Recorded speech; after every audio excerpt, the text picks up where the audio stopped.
All right, the next tool I want to talk about, circular saw. So there's a couple of names for this. It's also called a skill saw. Some people call it a common electric saw. But so we're going to talk about this. So a few things that are, well, first of all, this saw is very handy, but very dangerous.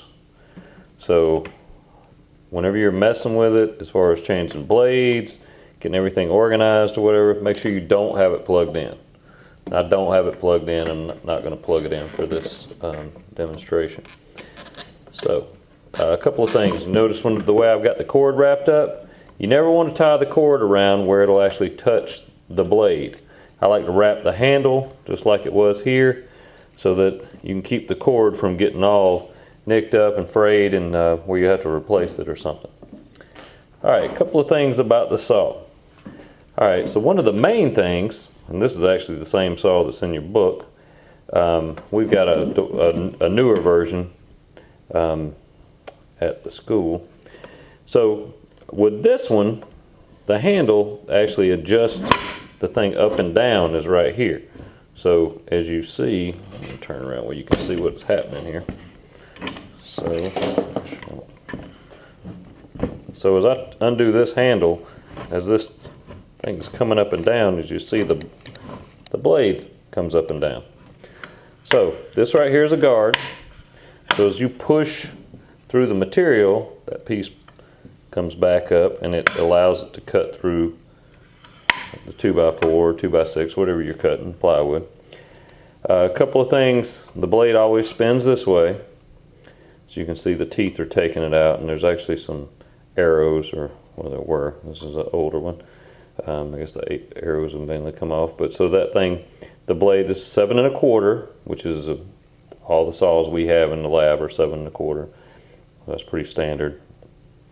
A couple of things that this saw has, if you see right here, you can see that 0 line. So as you're pushing, and I want to cut, so if I had a line drawn, where this right here is, that is where you're cutting. So, and then the 45 is if I actually, there's also a handle over here.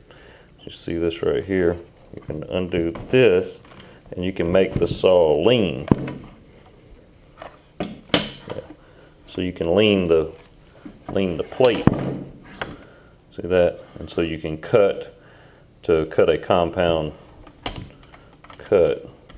So that's the way you adjust that. Ours actually have the same kind of thing, and on our saws at the lab, the handle is back here to flip a handle up, and that adjusts up and down.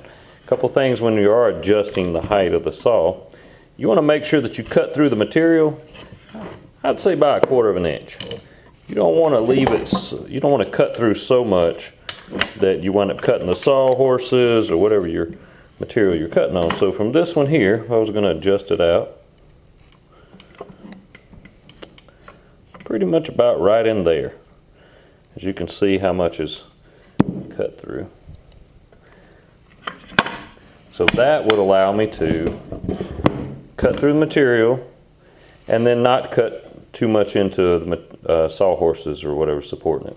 Of course, it's got a trigger on it, which is right there. So you want to hold the saw with both hands. And I always like to put a guide up, so we'll go over that a little bit, but right now I just want to go over the features of the saw. So I think that pretty much covers it for everything on the circular saw as far as the basics of how it works. And in the next video I will go through and we'll talk about how to set up before you cut it and safety of using the saw.